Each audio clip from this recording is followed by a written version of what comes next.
Mayor de Blasio, he's the mayor of New York City. He's won 2 landslide elections. He's a fellow graduate of the School of International and Public Affairs at Columbia, so as am I. So I'm really proud to introduce him today.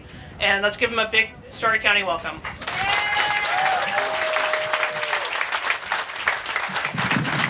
Thank you. Thank you so much, Lucy. And Lucy, anyone who introduces me by talking about 2 landslide victories, thank you very much. Also want to thank Lucy. She served the city of New York a few years back in our Office of Management and Budget, now doing great work for Story County. Let's thank Lucy for all she does for the people of Story County. And I can tell you, in all the jobs that people do to help change this state and change this country, county Democratic chairs have one of the toughest jobs. Let's thank Maddie Anderson for all she does. Thank you, Maddie. So I'm going to tell you something from the bottom of my heart, that Story County is going to be one of the places that changes America. This is going to be one of the epicenters, because we saw in November, this whole state of Iowa showed people something flipping those 2 congressional seats. And you're going to do even more this November 2020. This legislature's waiting for a change, isn't it? It's ready for a change, isn't it? And this is one of the places it has to happen here in Story County. So I want to say I look with admiration at all you do, because this is the front line of American democracy. I'm not overstating the fact. This is the front line of American democracy. And what you do as activists, as engaged Democrats, is going to make a huge difference. So do me a favor, look at your neighbors and give them a round of applause.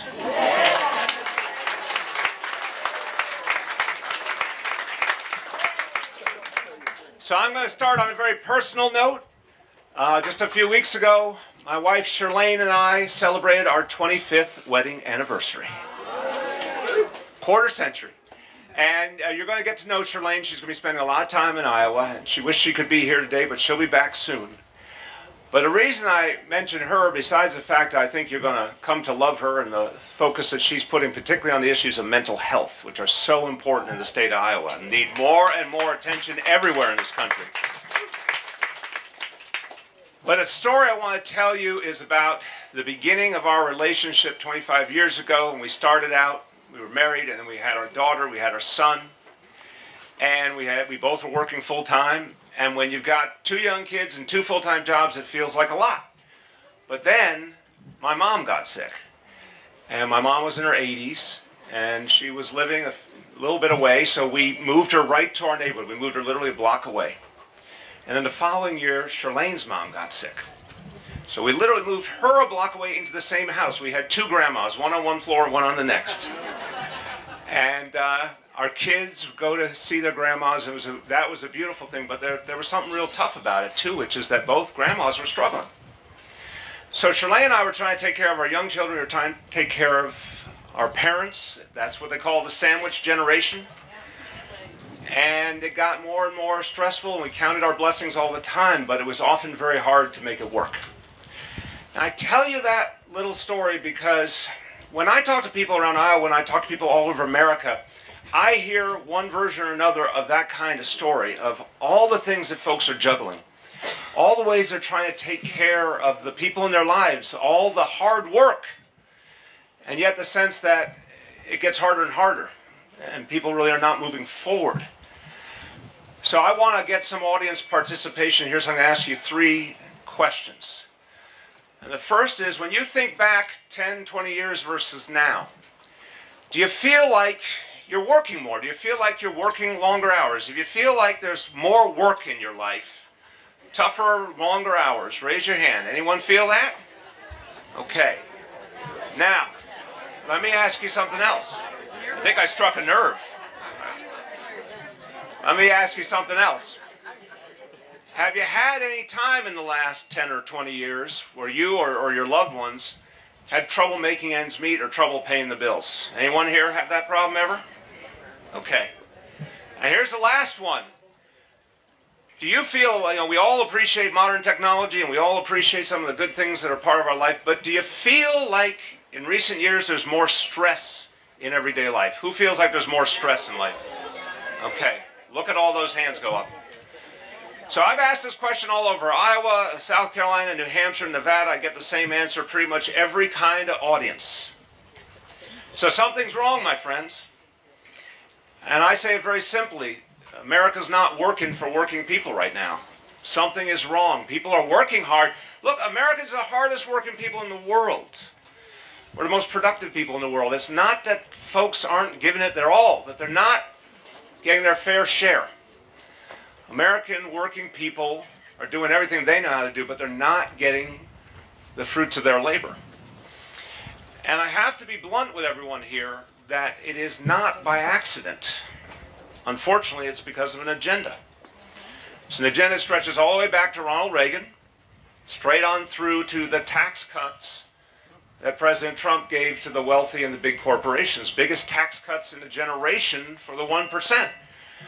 What we have seen time and time again is our government is the reason why the rich get richer. The policies of our government are making the rich richer and are holding working people in place and not letting working people get ahead. It's not an accident. So whenever I talk about the changes that need to be made, I always have someone, some critic, someone who says, well, you know, it would be great to take care of everyone. It would be great if there was better schools or people had better retirements. It'd be great if there was more infrastructure. It'd be great if we could do more affordable housing. But you know what people always say? But we can't afford it. There's not enough money. Sorry, there's not enough money. Let me say something blunt, but I believe it from the bottom of my heart. There is plenty of money in this world. There's plenty of money in this world. There's plenty of money in this country. It's just in the wrong hands. It should be in the hands of the people who did the work. And if anyone tells you, well, that's nice, but it can't happen, I just want you to take a look at what we've done in New York. The last half decade, I have been mayor of New York, the biggest, toughest, most diverse city in this nation. And we have had a very clear vision. Put money back in the hands of working people. How about the government be on the side of working people for a change? How's that sound to you? So I'm going to give you some quick examples. And every single one of them they said could not be done until we did them. Pre-K for every single child. Today in New York City, pre-K is a universal right. Every child gets it for free. That has lifted an economic burden off of so many families who were paying for childcare, paying for some way to make sure their kids were safe and sound. But now they're getting a high-quality education for free. And you know what I love about this? Everyone here, I know, believes in a fair and equal society. Imagine the day when every child starts at the same starting line. Every child has the opportunity to achieve their potential. They don't get, some kids get education, others don't because of income. That's the reality in America today.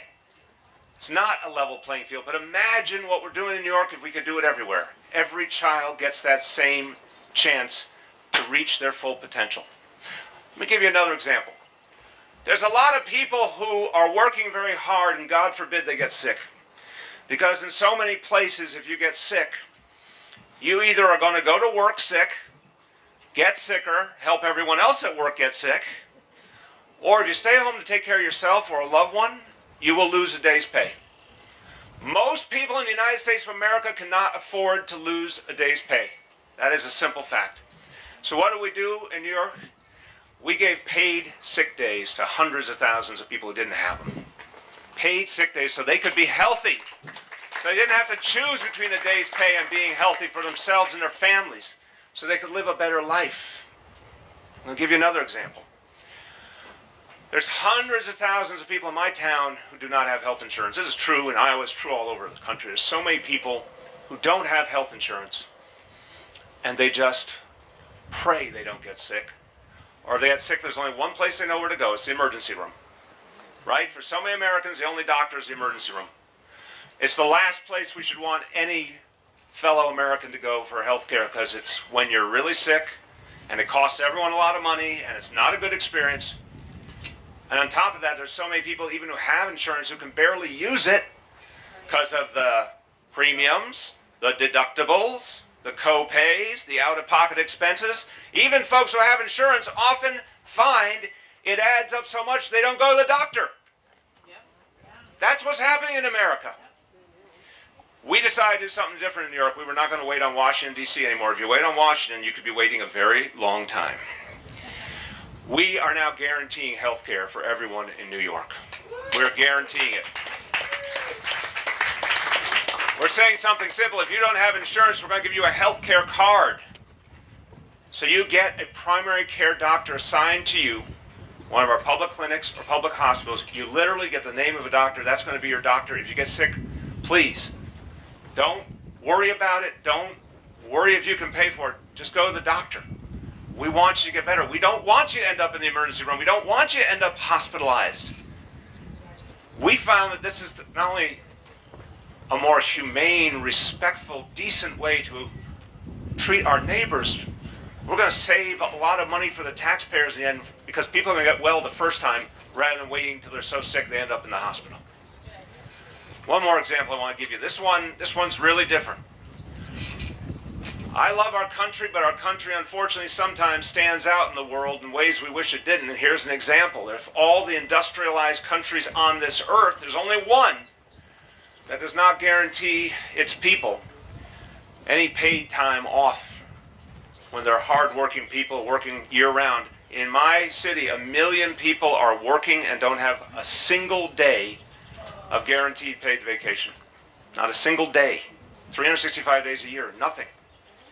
That's not a life to have no time off ever, to be able to recharge or take care of yourself, take care of your family, enjoy life.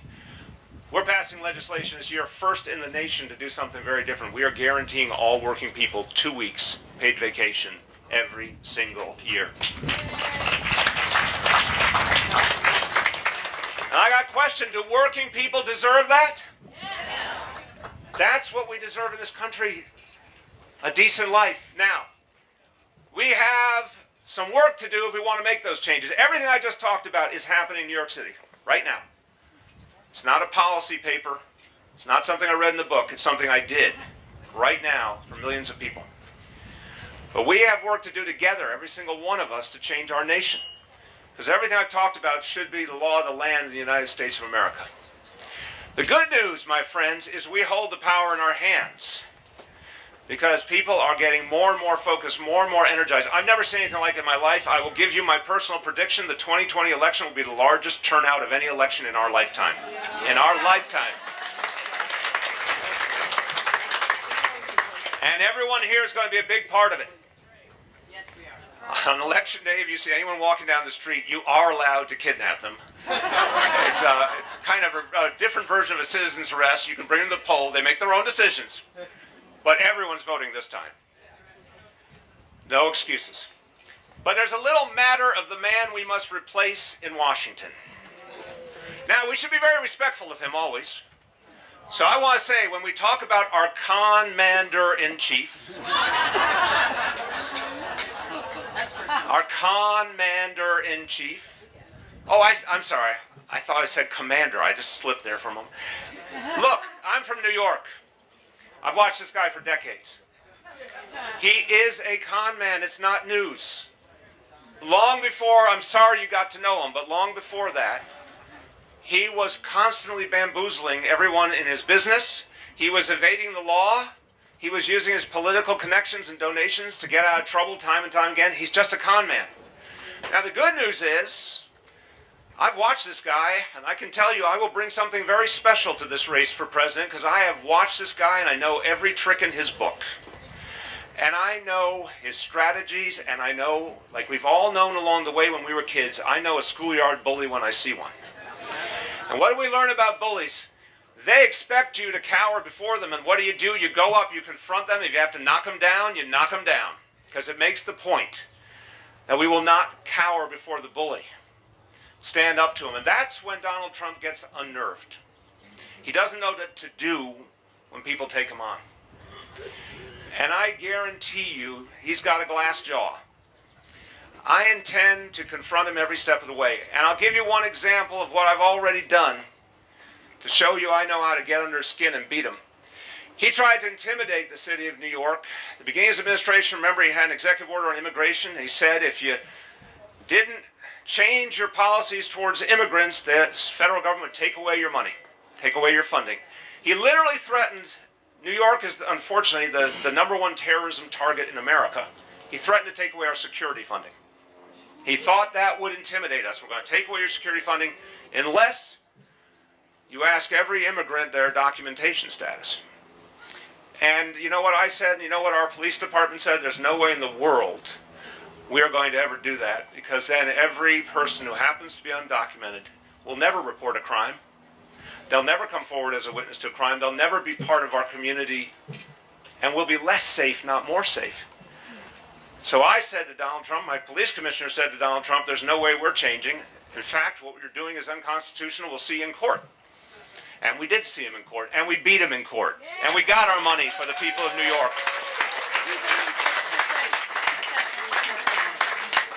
So I'll wrap it all together here. There is so much change that we can make in this country. I am a profound optimist about America. I don't think we're as divided as people say we are. I think this place is full of possibility. I think when America focuses, when the American people believe in something, great things can happen. We just honored these last days the greatest generation, the invasion of Normandy. My dad served in World War II in the Pacific, served in the Battle of Okinawa with the U.S. Army. I'm very sorry to say lost half his leg in that battle. Came home from war with all the challenges. A lot of people in this audience, I know, you've been in families that have seen that. You know the challenges. But that reminder of that greatest generation was they were able to do things that people thought were impossible. This generation can do them too. This generation can overcome climate change. I don't have a doubt in my mind. Imagine if America were unified to take on global warming. Imagine what we could do together.